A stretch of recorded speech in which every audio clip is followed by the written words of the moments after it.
He visto un gráfico que empiezan a saltárseme algunas alarmas que tenía apagadas. Y es lo que estáis viendo ahora mismo en pantalla, y por lo que creo que China ahora mismo puede que esté viendo un gran peligro que nadie lo está viendo. Hemos observado unas importaciones de oro suizo por parte de China de récord absoluto. ¿Es una vuelta al patrón oro?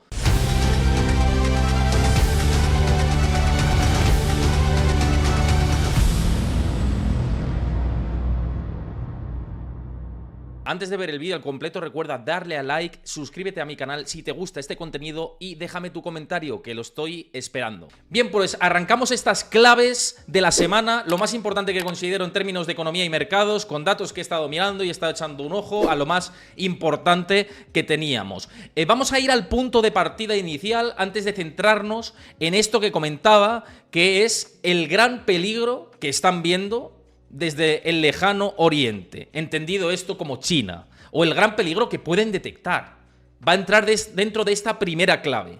Pero vamos a ir al punto de partida, vamos a recopilar qué tuvimos la semana pasada y el dato relevante que fue el PCE de Estados Unidos. Y el PCE de Estados Unidos estuvo en línea con lo esperado, ligeramente incluso un poquito mejor en términos mensuales, pero si miramos las medias a 3 y a 6 meses en el PCE subyacente, el repunte se ve claro. Lo podéis observar en el gráfico que publicaba Nick Timiraos en su cuenta de X, y que se observa efectivamente que hay un repunte que veremos si es coyuntural o si es temporal y si se puede revertir, pero que la Fed le pone un poquito el foco ahí, pese a que Jerome Powell durante la semana pasada, vamos a ver qué dice esta, que también habla el próximo viernes, pero vamos a ver qué nos dice, porque la semana pasada Jerome Powell lo que nos decía era: los datos que hemos visto en inflación van en línea con lo que nosotros esperamos y no tenemos ningún miedo en ese sentido. Por tanto, sigue en ese sentido. Por cierto, tenéis el chat para comentar también. Claro que sí. Pero dicho esto, dicho el PCE, que seguimos mirando, vamos al punto más caliente que he visto esta semana y lo que os decía. He visto un gráfico que empiezan a saltárseme algunas alarmas que tenía apagadas. Ya sabéis, no es ningún secreto que soy muy favorable al oro, tan favorable que, pese a que se recomienda por parte de los asesores financieros internacionales, nacionales, todo tipo de asesores, que la posición en oro tiene que ser entre un 5 y un 10% de la cartera. Yo ya sabéis que he cursado el asesor financiero internacional y bueno, en todas las clases siempre, y en la materia te dicen exposición a oro promedio, a este tipo de activos, este tipo de commodities, lo lógico es entre un 5 y un 10% de exposición al oro. Pues yo tengo una exposición al oro desde el año pasado, desde noviembre, no desde el año pasado, desde hace más de casi 2 años, vamos camino de 2 años. Desde noviembre del 2022 yo tengo una exposición al oro de mi cartera, que no he hecho pública porque es bastante cuantiosa y tampoco quiero entrar en el número completo de mi exposición al oro, pero sí que os digo que el 30% de mi cartera, que es a lo que voy, es oro. Es una locura y no me tenéis que hacer caso, y bueno, me fue bien en 2023 en este sentido, en 2024 me está yendo ya, ni os digo lo bien con esa exposición al oro. Y bueno, pues porque creo que hay un ciclo muy favorable al oro y no me escondo en esto. Entonces, mirando datos sobre el oro y estudios últimos sobre el metal dorado, me he encontrado algo con lo que se puede relacionar con problemas que van más allá de lo bien que lo hace el oro con tipos de intereses reales negativos. Y es lo que estáis viendo ahora mismo en pantalla, y por lo que creo que China ahora mismo puede que esté viendo un gran peligro que nadie lo está viendo. ¿Por qué? Os preguntaréis. Estos son las importaciones de China de oro de Suiza, ¿vale? Mirad cómo más o menos esto tiene meses más bajos, más altos, algún pico, tal, ¿no? Pero ¿qué hemos visto en enero del 2024 en esta información de Bloomberg que os compartía recientemente? Hemos observado unas importaciones de oro suizo por parte de China de récord absoluto, de récord tremendo.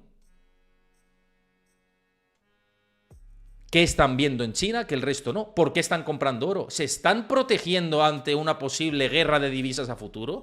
¿Se están protegiendo ante una victoria de Donald Trump que busca arrinconarles? ¿O una continuidad de la administración Joe Biden que quiera seguir implementando una guerra económica y comercial?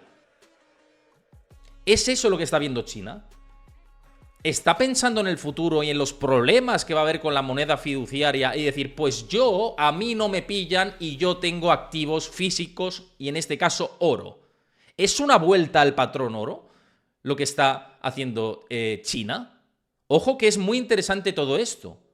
Y esto hay que ponerlo en contexto justamente, y por eso digo, ojo que se me han saltado las alarmas porque esta gran compra de oro por parte de China no es ninguna tontería. No estamos hablando de un país como, yo que sé, con todos mis respetos, como Marruecos o como Argelia. No, estamos hablando de que son grandes toneladas de oro y la mayor compra de oro de su historia.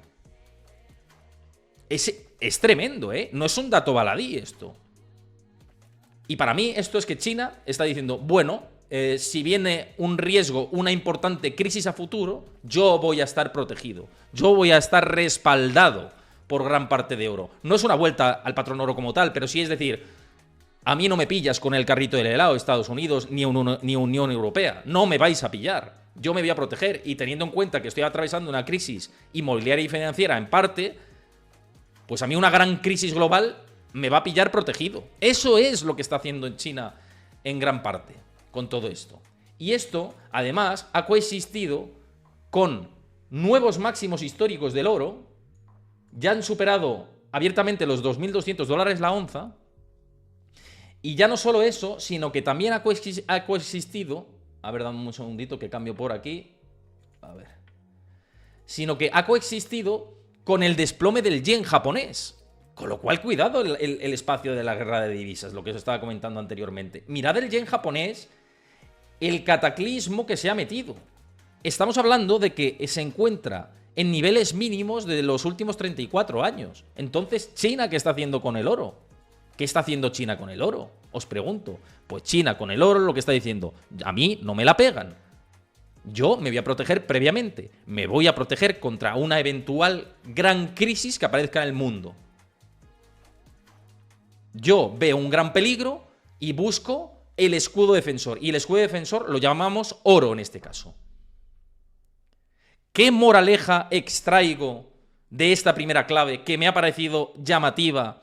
Sobre todo porque defiendo una tesis de inversión en oro. No es una recomendación, ya lo sabéis. Es una tesis que yo comparto. Y que tengo voy cargadísimo de oro. Lo he dicho antes. Y lo he hecho público y no pasa nada. Y me puede ir mal a futuro. 2023 y 2024 me ha ido bien, pero me puede ir mal a futuro. Que lo sepa todo el mundo que me la puedo pegar, ¿eh? Pero, ¿qué conclusiones traigo de todo esto?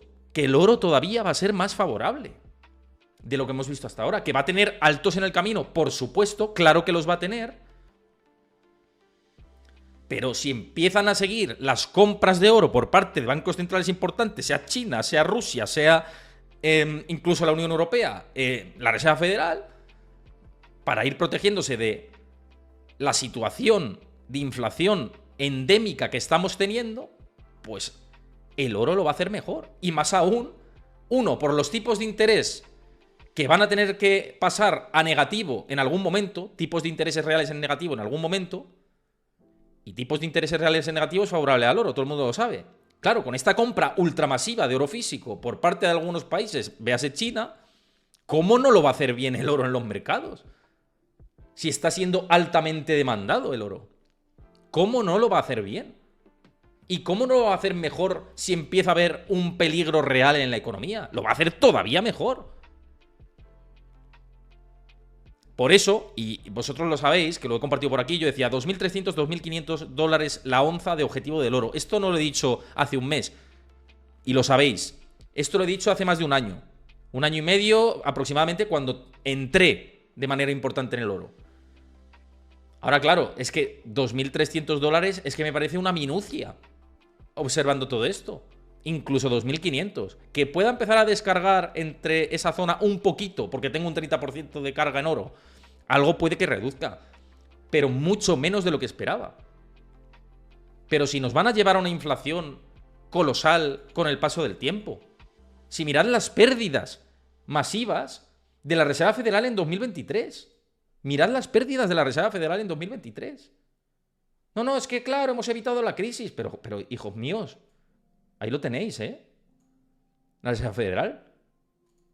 Muy bien, habéis evitado la crisis. Os damos una palmada en la espalda. ¿A costa de qué? De que, no, es que la inflación va a ser transitoria 2.0. Ese es el argumento que se nos está utilizando ahora mismo. No, es que la inflación va a ser transitoria 2.0. Muy bien, estupendo. La inflación transitoria 2.0. Mira las divisas, cómo están funcionando, ¿no? El dólar sí que está como tipos más altos por más tiempo de momento, pues el dólar de momento se fortalece, ¿no? Pero claro, es que mirad la trampa del IPC, lo que compartía mi querido amigo José Luis Cárpatos en su cuenta de Twitter, este informe de Covey Letter, ¿no? Mirad el cálculo de la inflación en Estados Unidos, tal y como se estimaba en los años 80, y la metodología que se utiliza en la actualidad. Y lo que observamos es que la inflación habría llegado a un pico con los cálculos anteriores. Es que es tremendo esto, ¿eh? Es que es impresionante. Habríamos llegado a casi más de un 15% de inflación. Y estaríamos ahora por encima del 8%, con los cálculos de los 80. Y con los cálculos de ahora, pues llegamos a un 9 y pico en Estados Unidos y ahora estamos en el 3 y pico. Me da igual cómo se calcule. Está claro que la metodología se ha cambiado y ahora es de otra manera, ¿no? Lo que tenemos claro es la perpetuidad de la inflación. Y es lo que llevo diciendo mucho tiempo, ¿no? Es que hay que moverse. Es lo que os decía aquí en mi cuenta de X. Mirad la pérdida del valor del euro. Por eso mi apuesta por oro. Claro, por eso mi apuesta por que mi ahorro no pierda dinero en cuentas remuneradas. Mirad cómo la pérdida del valor del euro con el paso del tiempo es absolutamente sangrante. Pero absolutamente sangrante. Y por eso yo estoy remunerando al 4%. Claro, ¿por qué? ¿Y por qué al 4%? ¿Por qué buscas una remuneración al 4% en Trade Republic, por ejemplo? Pues ¿por qué? Si es que lo estábamos viendo en este gráfico. ¿Por qué? Mirad la pérdida del valor del euro desde el año 2000 hasta el 2020. Faltaría por añadir el 2022, 2021, 2022, 2023 y 2024. Es que es un 30% de pérdida de valor. ¿Cómo no voy a remunerar? ¿Cómo no voy a remunerar mi capital? ¿Cómo no voy a invertir en ETFs de oro físico?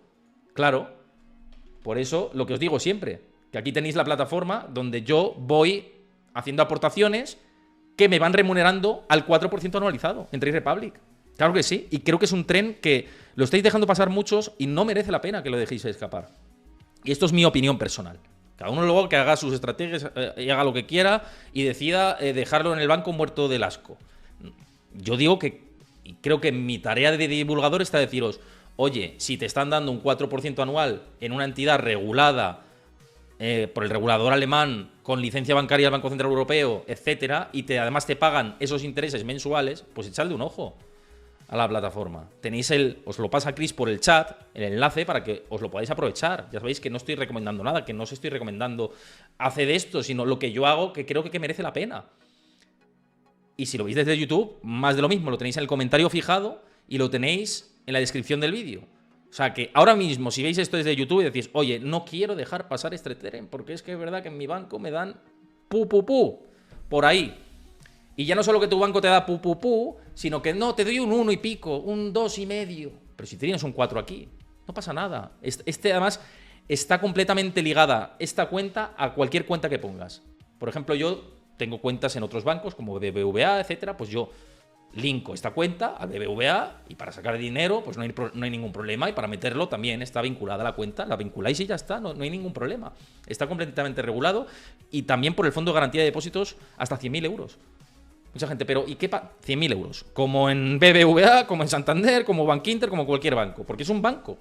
Entonces merece la pena. Lo digo, pinchad, os descargáis la plataforma, le echáis un ojo, vais haciendo vuestras aportaciones poquito a poco y yo creo que merece la pena. Como dice Amit65, que está encantada, pues es que lo veis aquí. Y las inversiones que hemos hecho, por cierto, habitualmente, el MSCI China ya nos está dando un 9,81%, compramos casi en suelo de corto plazo, nos fue bien, fue coña, de verdad.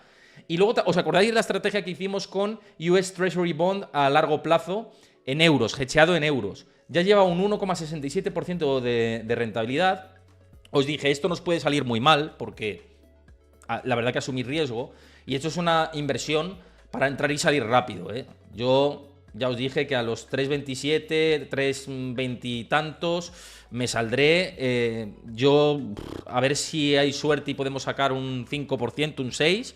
Y oye, con esa posición táctica pues vamos generando. Con la posición de China pues seguimos dentro, ¿no? Pero eso, que me voy por las ramas, es que con este contexto en el que China está comprando oro, ¿por qué lo está haciendo? Pues es que blanco y en botella, porque los países desarrollados van a tener que generar inflación, para generar inflación desvirtúa el comercio mundial, si se desvirtúa el comercio mundial, efectivamente el mercado de divisas se altera, guerras comerciales, guerras de divisas, y China dice, a mí no me pillan, y yo digo como usuario, a mí tampoco. Por eso estoy en oro desde hace mucho tiempo, y sigo y voy a seguir, y por eso estoy remunerando el ahorro, porque a mí que no me pillen. A mí que no me pillen, esencialmente. Como dice Trading Inversiones, el oro es refugio, pero es que ya no, para mí va más allá de refugio, incluso en este ciclo en el que estamos. Va como activo que va a tener rentabilidades muy importantes. Es mi opinión personal. Es que ahí está mi histórico. No me he escondido con el oro. Todos lo sabéis. Básicamente. Todos lo sabéis. Que no me he escondido con el oro. De productos de oro, hay algún iShares respaldado por oro físico de BlackRock. También hay un Invesco Physical Gold. Lo podéis buscar, ¿vale? Que lo estáis preguntando por el chat. De Repo, muchas gracias por esa suscripción. Bueno, hay muchos activos de oro, ¿vale? De oro, de ETFs respaldados por oro físico. Insisto, no quiero recomendar.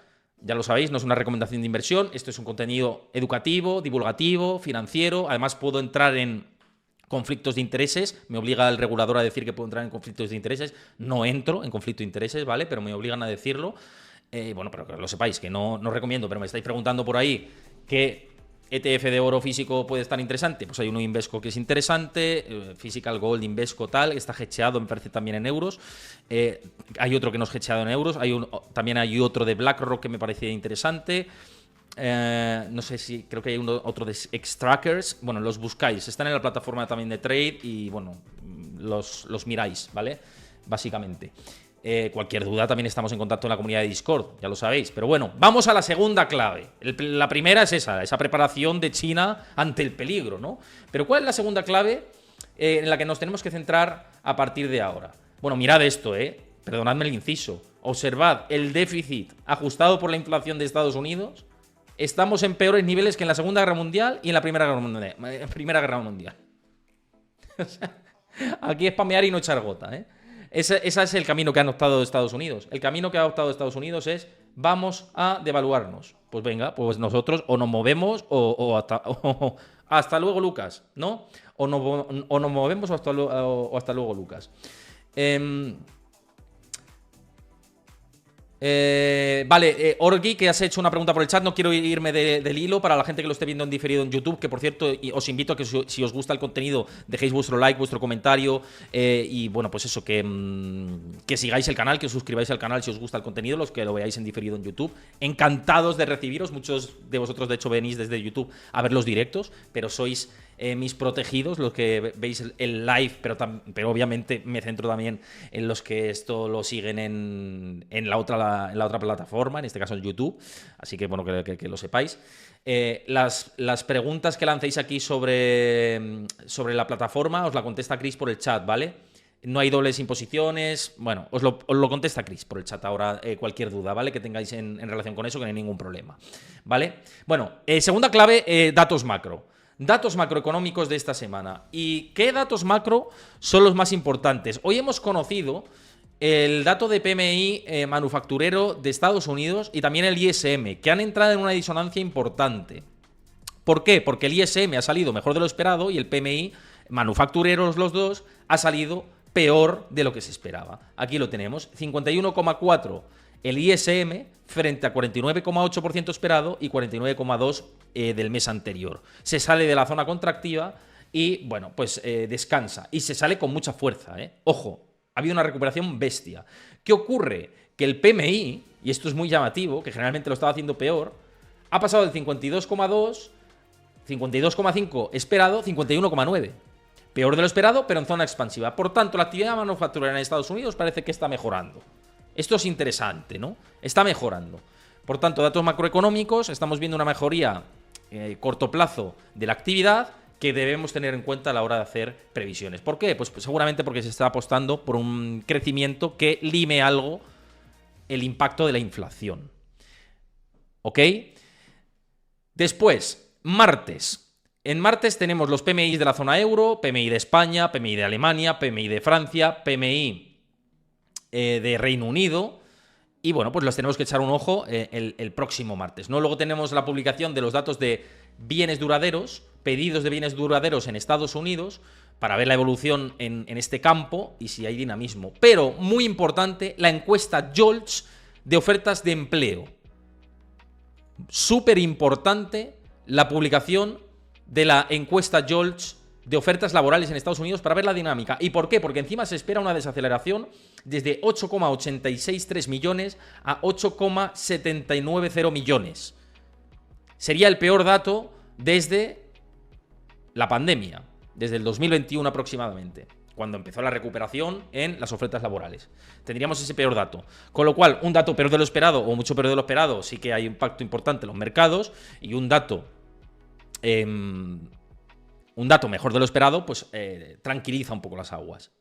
En principio, sobre el papel, son probabilidades. Luego el mercado a veces ya sabéis que interpreta que lo bueno es malo y lo malo es bueno y cosas así, ¿no? Pero ahora la retórica no está en esa. ¿Puede cambiar? Puede hacerlo. Claro que sí. Por eso cuidadito. Lupa a ver la reacción que tienen los mercados.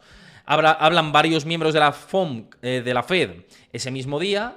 Bowman, Williams, Mester y Daly, el próximo martes. Y luego ya pasando al miércoles tenemos el dato de inflación del IPC de la zona euro, interesante seguirlo, los índices de compras de vivienda de Estados Unidos, el índice hipotecario del MBA, ver la evolución también es interesante. Y luego tenemos la publicación de los PMIs de servicios y composite de Estados Unidos, que me parece más relevante que el manufacturero, porque ya sabemos el peso de los servicios en la economía norteamericana. Así que, pues eso, esencialmente el ISM y los PMIs de servicios en Estados Unidos, ojito, el miércoles, que hay que poner una atención interesante. Y por supuesto el informe ADP de empleo, que lo tenéis aquí, del empleo no agrícola en Estados Unidos. ADP es una consultora privada que publica sus informes de empleo habitualmente. Hay mucha gente que le da menos credibilidad que al oficial, pero cada vez se le está dando más credibilidad que al informe oficial. ¿Por qué? Porque no hay tantas revisiones sangrantes como ocurre con lo que publica la Oficina del Trabajo estadounidense. Que ya sabéis, por ejemplo, el último mes, la Oficina del Trabajo estadounidense revisó en 100.000 los datos de 2 meses atrás. Pero hombre, 100.000 nóminas menos, no lo sé, ¿eh? Yo creo que es un poquito exagerado, ¿no? Yo creo que es un poquito exagerado. Y esos son los datos oficiales. Entonces está habiendo unas revisiones importantes y esa muestra un poco alterada, el informe de ADP no lo publica de esta manera. De hecho, bueno, pues los últimos datos no son tan sumamente espectaculares como el informe oficial. Son buenos datos, muy buenos, pero no las locuras que se publican de 300 y pico mil, no sé qué, para que luego se revisen en 100.000 a la baja, ¿no? Entonces, bueno, es que no les hace falta hacer esas revisiones tan importantes. Y no les hace falta porque el mercado laboral sigue en una zona de estabilidad. Aunque sea no tan espectacular como... aunque no sea tan espectacular como dicen, pero da igual, es tan estable que les permite crecimiento económico. ¿Qué necesidad hay de publicar unos datos que luego se revisan a la baja de manera tan sangrante? Y no me vale la excusa de no, es que vienen elecciones y claro, a Biden le interesa publicar unos datos de la leche, pero ¿y ustedes se creen que yo soy imbécil y me chupo el dedo? Y que no sé que están recortando datos de ahora. Es decir, ¿se creen que no sé que están recortando datos de meses atrás? ¿Y que los datos de ahora, que es lo que iba a decir, van a ser recortados a futuro? Hombre. No, es que la mayoría de la gente no lo sabe. Bueno, pues ya estamos creadores periodistas, analistas, pues como soy yo, como es Cárpatos, como es Diego Puertas, para avisar de todo esto. Nuestros queridos amigos, ¿no? Que estamos todos haciendo piña diciendo, oye, los datos de empleo, vamos a decir la realidad, ¿no? De todo esto. Son datos buenos, por eso es que no hace falta meter la tijera. No lo hace, básicamente. En fin, bueno, eso en cuanto a los datos de empleo, ¿no? Del ADP, que van a publicarse el próximo miércoles. El jueves, mucha atención a la publicación de peticiones iniciales de subsidio por desempleo y más que esto, la media de 4 semanas y más que esto, las renovaciones de los subsidios de desempleo en Estados Unidos para ver el paro de largo plazo cómo va evolucionando. LibreCoin, muchas gracias por esa suscripción, te mando un abrazo, gracias por suscribirte. Entonces, las renovaciones de subsidio por desempleo, que lo tenemos aquí, vamos a ver la tendencia, porque fijaos como si acotamos esto en el tiempo, se ha visto una tendencia ascendente, es decir, empleo de peor calidad, más precario, más subida del paro de larga duración, y ahora hay una tendencia que más o menos está estable por aquí, pero que sigue la tendencia alcista desde mediados del 2022. Desde entonces esta dinámica ha cambiado. ¿Qué podemos ver? O lo lógico que sería ver a lo largo del mes de abril, sobre todo de cara a la segunda parte de abril.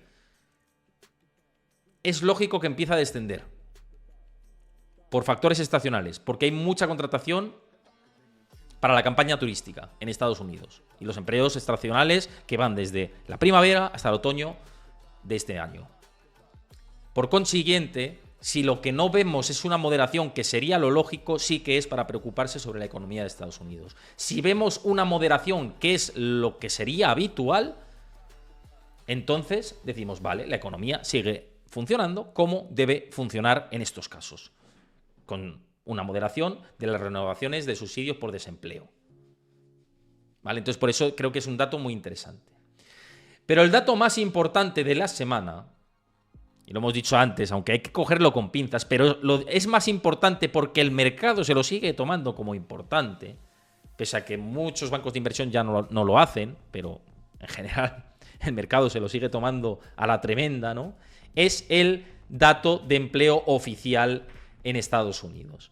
Las nóminas no agrícolas, lo veis aquí. Se esperan 205.000 desde las 275.000 anteriores. ¿Qué podemos esperar?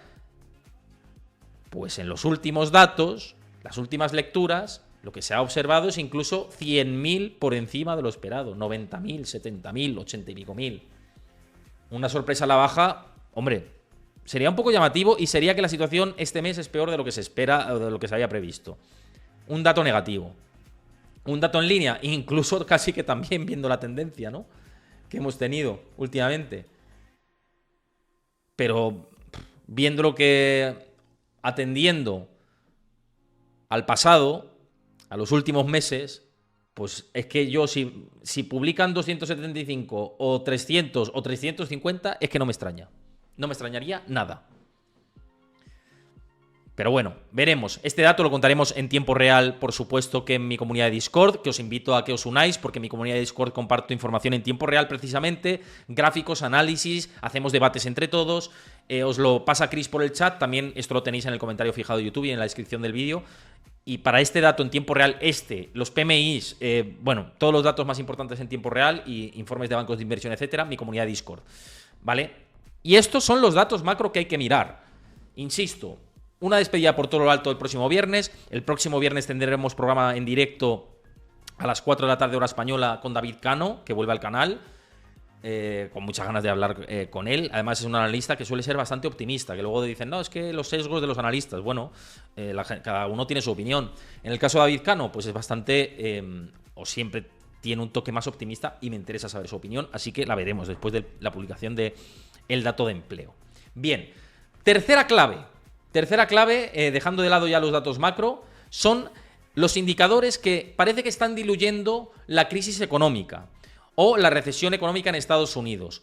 Hemos contado en otros programas, y lo podéis ver en las claves de la semana, que siempre hablamos de este tipo de cuestiones, hemos repasado asiduamente y atendíamos la evolución del Leading Indicator de la Conference Board, que generalmente anticipaba las recesiones económicas con una precisión bastante escrupulosa y bastante precisa. La misma Conference Board lo que nos dijo es, en este último tramo de la era moderna, en especial desde el año 2020, cuando el COVID también cambió mucho las cosas, los cálculos que utilizábamos antes están desfasados, o consideramos que se encuentran ahora mismo desalineados con la realidad. No hay un acople real de lo que se observaba en décadas anteriores. Y como vemos, era bastante preciso con las llegadas de las recesiones económicas. Cuando daba señal, venía una recesión económica, ¿no? Lo veis ahí. Lo estáis viendo ahí. Las recesiones están sombreadas en rojo aquí, aquí, aquí, aquí, aquí, aquí, aquí y aquí. Y veis, pues como el indicador, salvo en alguna ocasión como aquí, cuando daba señal amplia, ¿lo veis? Pues venía una recesión de la economía.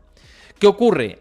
Atendiendo a este indicador, que siempre lo hemos seguido aquí y que hemos dicho, oye, si ellos mismos han reconocido que se han equivocado, nosotros también tendremos que poner este indicador en cierta cuarentena o cuestionamiento. Llamémoslo como queramos, ¿no? Pero lo que dice ahora la Conference Board es, y analistas como Lisa Abramovich de Bloomberg, siguiendo un poco las quotes o los insights que les pasan desde dentro miembros de la Conference Board, pues es o bien una recesión económica pronto, siguiendo este indicador habitual, o bien una recesión económica pronto, o efectivamente esta vez sí va a ser diferente y no se va a producir una recesión de la economía en Estados Unidos. Esto dice la propia Conference Board ahora. Y una recesión pronto, como mucho, es 2025, ¿eh? Y no finales de 2025, principios del 2025, como mucho, según la propia Conference Board.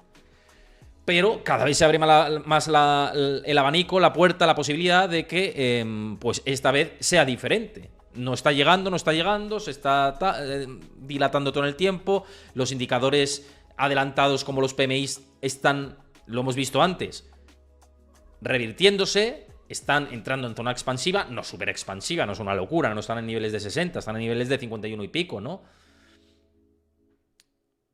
En fin, ahí estamos, ¿no?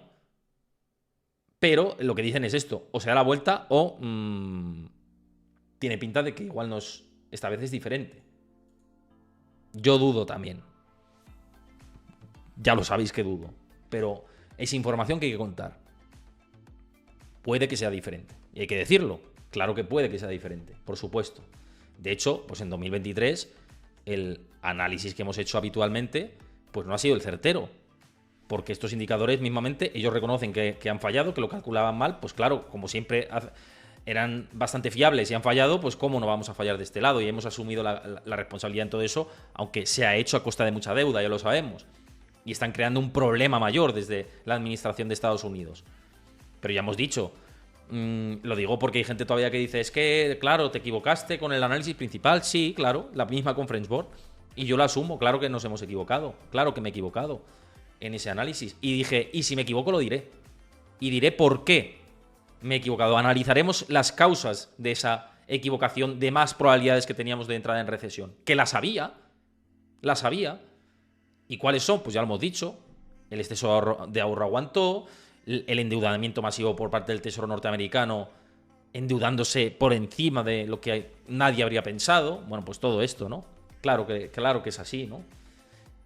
Y es que no se me caen los anillos. Seguimos analizando, seguimos informando, que es el propósito de este canal. Y bien, pues hay otros indicadores que pueden decir, oye, esta vez igual es diferente. Y en este caso es el número de estados en Estados Unidos con tendencia a la baja en la tasa de desempleo. Y fijaos el pico que se alcanzó en 2023, que dijimos, es una alerta esto. Pues la alerta parece que se revierte. Y esto hay que decirlo. Porcentaje de estados en Estados Unidos con una tendencia al alza en la tasa de desempleo. Ya no hay tantos estados con una tendencia al alza en la tasa de desempleo. En algunos estados como en California, que lo hemos comentado por aquí, sí. Y California suele liderar el desempleo a posteriori. del conjunto del país. Pero esta vez es que parece que no se asemeja el ciclo que tenemos a otros ciclos del pasado. Y hay que decirlo. Y hay que ir viendo por qué. Y comentándolo por aquí, por qué. ¿Qué está pasando? Y tratamos de hacerlo siempre. Trato de hacerlo. Hablo en primera persona, ¿no? Pero bueno, son indicadores que alejan, que diluyen la posibilidad de crisis en este momento. No la espantan, la diluyen algo, ¿vale? No la espantan. Pero sí que la diluyen. Por ejemplo, el Chicago Fed National Financial Condition Index, es decir, las condiciones de financiación, el índice de condiciones de financiación por parte de la Fed de Chicago, se encuentra en un estado de relajación total. Es decir, se han subido los tipos de interés de forma masiva por parte de la Reserva Federal y lo que tenemos es poco tensionamiento del crédito. Con poco tensionamiento del crédito o de las condiciones de financiación en general, mirad el punto que alcanzamos, no fue muy severo, no se llegó ni siquiera a zona de restricción según este índice, según el índice que realiza la Fed de Chicago. Pues teniendo en cuenta esto, más dificultades de un aumento del desempleo brusco. Y no lo estamos viendo, claro. ¿Y por qué no lo estamos viendo? Pues esta es una de las respuestas. ¿Se puede mantener? Veremos. También esta semana os hablaré de la banca comercial de Estados Unidos. Ahí había un último informe de Apollo Research que ha sido tremendo. Tremendo en ese sentido, ¿no?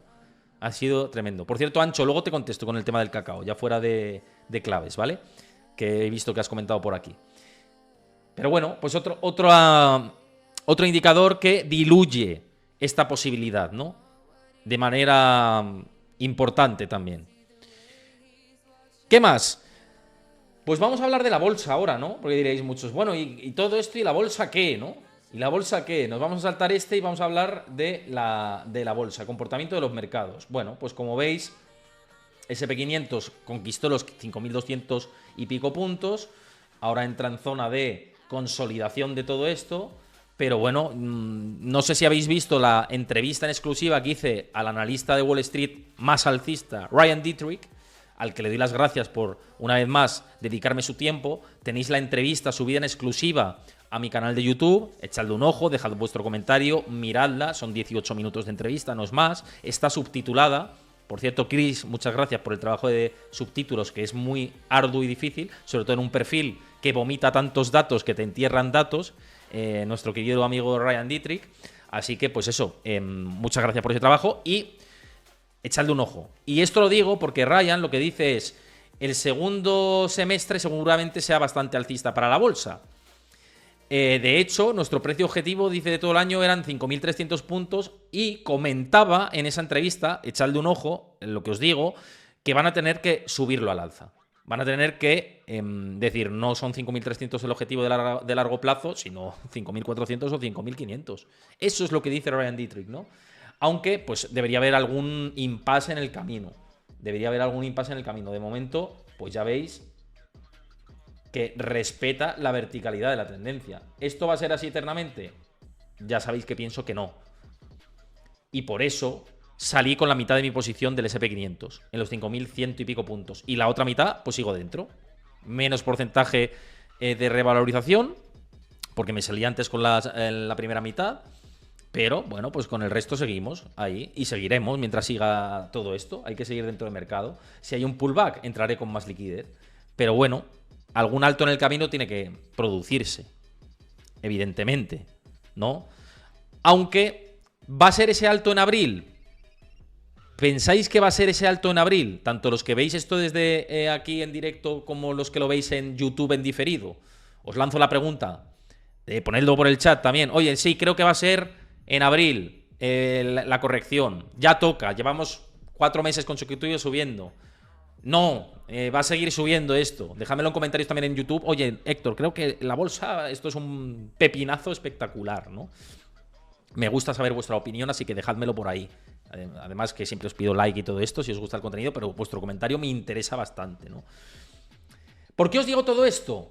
Porque, y mirad lo que lo compartía José Luis Cárpatos, además este informe de precisamente Carson Research de Ryan Dietrich, que hablaba de la estacionalidad del mercado en abril.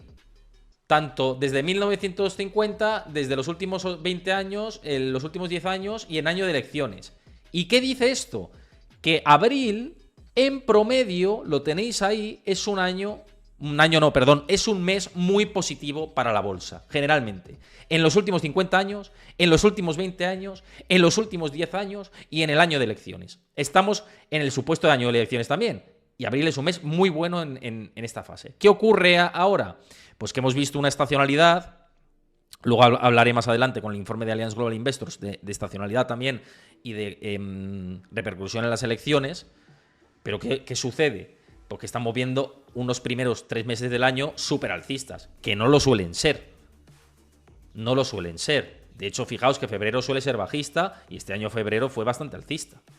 Entonces, estamos en un año atípico. Pero es cierto que hay que comentar que la estacionalidad, y lo veis aquí de nuevo una vez más, perdonad, que quería coger el cuadradito, es muy alcista para la bolsa. Es incuestionable, ponemos aquí el asterisco, de que es súper alcista para la bolsa el mes de abril. Hay que tenerlo en cuenta. ¿Puede no funcionar la estacionalidad en este caso? Después del atracón puede ser, pero que sepáis que los flujos suelen ser positivos en este mes. Y hay que decirlo. ¿Vale? Eso en cuanto a flujos positivos. Luego en cuanto a correcciones, ¿no? Que mucha gente dice, no, es que tiene que venir una corrección del 10% o más. Porque nos hemos metido un subidón que esto tiene que corregir un 10% por lo menos. Bueno, pues nuestro amigo Michael Cantro, siempre digo nuestro amigo de manera distendida, no porque seamos amigos, ¿no? Pero Michael Cantro, que es el estratega jefe de Piper Sandler, ¿de Piper Sandler es? Sí, de Piper Sandler. Joder, ya no sabía, digo, a ver si lo estoy diciendo mal. Michael Cantro, que es el analista estratega jefe de Piper Sandler, publicaba esta estadística sobre el comportamiento de la bolsa que me parecía muy llamativa, muy interesante para verlo con vosotros. ¿Y qué conclusiones se extraen? Que las correcciones del 10% en la bolsa vienen o bien cuando hay una recesión económica, cuando hay un crash en el mercado, cuando hay una pérdida de puestos de trabajo importantes, es decir, hay contracción en el mercado laboral de Estados Unidos, o cuando hay eventos globales. Si no hay estos supuestos, desde el año 1964 la bolsa nunca ha corregido un 10%. Ojo, al dato. Ojo al dato. Perdón, me ha faltado un factor. O por tipos más altos, o por pérdida en el mercado laboral, por contracción del mercado laboral, o por eventos globales. Esos son los 3 factores que llevan a correcciones del 10% en la bolsa, en el SP500, desde el año 1964. Pues observad, ¿no? Por ejemplo, el crash del 87. Recesión. La crisis del Pacífico. La crisis del ETCM. Recesión. La crisis del euro. La rebaja de la calificación crediticia de la deuda de Estados Unidos. El colapso del petróleo. La recesión del COVID, ¿no? Y luego, pues eso, los recortes en los mercados laborales. O los tipos más altos, subidas de tipos de interés, correcciones importantes. Entonces, una corrección, mientras no tengamos o pérdidas o informes de empleo a la baja, o subidas de tipos de interés, o eventos globales, es más raro ver una corrección del 10% en los mercados. Esto hay que decirlo. Y esto a nivel estadístico me parece muy importante y como cuarta clave, pues os lo tenía que comentar dentro de la bolsa y de dónde nos encontramos en este punto. Hay mucha gente que estáis preguntando por Bitcoin ahí en los mercados y también hablabais del cacao y escribí un artículo hace poquito en lainformacion.com, os lo puede pasar Chris también por el chat, que hablaba del cacao y de por qué el cacao subía tanto. Y de hecho, los analistas de materias primas, y en este caso de la commodity, comentaban, y esto lo comento porque lo había preguntado Ancho, me parece, que había preguntado, oye, el cacao tal, no sé qué, si nos puedes hablar un poco del cacao, hablé, le echáis un ojo a ese artículo, y es más, el precio objetivo de muchos analistas de cara a finales de este año se ha batido. Se ha batido de manera importante. Lo del cacao responde a un problema global, sobre todo climático, en el África Occidental, que es un gran productor de cacao, las lluvias torrenciales que ha habido en algunas regiones, en otras la sequía. Hay muy baja producción de cacao, cada vez menos. De hecho, se espera que este año haya una producción todavía más baja de cacao y eso está disparando los precios en gran medida, ¿no? Pero vamos, echadle un ojo. Si buscáis cacao, lainformación.com Héctor Chamizo, encontráis ese artículo. Esencialmente. Pero bueno, esto lo digo también porque ya que estamos mirando mercados y me habéis preguntado por el cacao aquí en el chat, también me estáis hablando de Bitcoin, ¿no? Que está cayendo un 4%. Bitcoin tiene una volatilidad muy grande y Bitcoin, si hablamos de atracones, observad el nivel de atracón que se ha metido en toda esta fase alcista, ¿no? Si nos fijamos en toda esta fase alcista que ha tenido Bitcoin, pues es un atracón importante. Para mí todo esto que está surgiendo aquí, de momento, si no quebramos esta zona, es zona de acumulación, zona de consolidación. Para mí, luego cada uno lo ve como lo quiera ver. De hecho, yo por aquí acumulé un poquito más de Bitcoin. Lo compartí la semana pasada. Pero, pues ahí lo tenemos, ¿no? De momento consolidando, con volatilidades importantes, porque Bitcoin tiene volatilidades importantes. Bitcoin es otra manera, al igual que el oro, como he dicho antes, de protegernos ante la devaluación que nos quieren llevar las instituciones y los bancos centrales. Oro, Bitcoin sirven de protección a muy largo plazo, cada uno con su esquema. No es igual el oro que el Bitcoin, ya lo sabéis. Pero bueno, pues ya sabéis, en Trade Republic tenéis ETFs de oro que podéis adquirir, la cuenta remunerada al 4%. Bitcoin también lo podéis adquirir a través de Trade Republic, así que echadle un ojo a la plataforma porque insisto que merece la pena. Y no es una recomendación, sino que es lo que yo utilizo para invertir a largo plazo. Y bueno, pues tenéis, creo que el enlace a la plataforma personalizado mío lo tenéis ahí en el chat fijado y también lo tenéis en el comentario fijado de YouTube, valga la redundancia con fijado, y en la descripción del vídeo pinchad, pincháis y veis la plataforma, le echáis un ojo, miráis, oye, empezáis a invertir de poquito a poco o de mucho en mucho, cada uno lo que quiera hacer, ¿no? Pero merece la pena, de verdad. Ya sabéis que yo soy un tío serio, puedo hacer mis bromas, puedo hacer chascarrillos para hacer contenido un poquito más ameno, pero yo no voy a hablar de una plataforma y no voy a meter un dinero en una plataforma si no considero que hay un mínimo de seriedad. Que luego me la den, pues me la pueden dar como os la dan a vosotros, pero yo no voy a hablar de algo sin... Y no voy a meter mi dinero en algo sin, evidentemente, que sea o que haya una seriedad de fondo. Es así. ¿Vosotros creéis que alguien que pasa a Wall Street y que habla con bancos de inversión, como hago yo habitualmente, que tengo fuentes aquí y allá, no va a ser serio? Soy el más serio del mundo. O sea, en ese sentido. Soy el coordinador de los Forbes Fans, de la lista de ricos de Forbes. Claro que tengo seriedad y hablo de cosas con seriedad. Y si os digo algo es porque lo considero honestamente que es así. ¿Vale? Que quede bastante claro todo este tema, ¿no? Lo digo porque luego tienes que responder cada cosa, mis amigos, que dices, hombre, pero vamos a ver. ¿Qué me estáis contando, no? Bueno, esto como cuarta clave, y una quinta que es muy rápida, que quería comentarla con vosotros, tiene que ver con dos factores que también influyen en los mercados. El último indicador de sentimiento de Citi, quinta clave, el último indicador de sentimiento de Citi ha entrado en el nivel de euforia. Ni siquiera en julio-agosto del año pasado, con esas subidas tan fuertes que tuvimos, se llegó al nivel de euforia. Y esta vez sí que hemos llegado al nivel de euforia. De hecho, estamos en unos niveles de optimismo extremo, pero extremo, es que no me lo invento. Mirad, desde febrero, desde enero nos lo saltamos, pero febrero y marzo y principios de abril estamos en un optimismo extremo en los mercados. ¿Vale? Tenemos un nivel de optimismo realmente espectacular. Bien, con ese nivel de optimismo espectacular, ¿puede que se alargue en el tiempo el optimismo? Ya estamos viendo que en febrero se alargó y que todo lo que llevamos se ha alargado. ¿Puede alargarse algo más? Puede alargarse algo más y perderse incluso un poco de momentum, de pánico, de euforia. Pero si no es abril, será mayo. ¿Algún alto en el camino? ¿Del 10%? Si no vienen eventos, como hemos visto antes, no. Si vienen eventos negativos, sí. Entonces, cuidadito con las euforias que tenemos ahí. Como quinta clave me parece importante. Y ligado a todo esto, porque muchas veces hablamos del mercado norteamericano, Capital Group esta semana lanzaba esto que os publico por aquí, que dice que las menores presiones de inflación a nivel general global y el descenso de los tipos deberían ser positivos para las economías y las bolsas de los mercados emergentes. Dice, los países de América Latina se han mostrado más agresivos en la lucha contra la inflación, por tanto lo ven como algo interesante.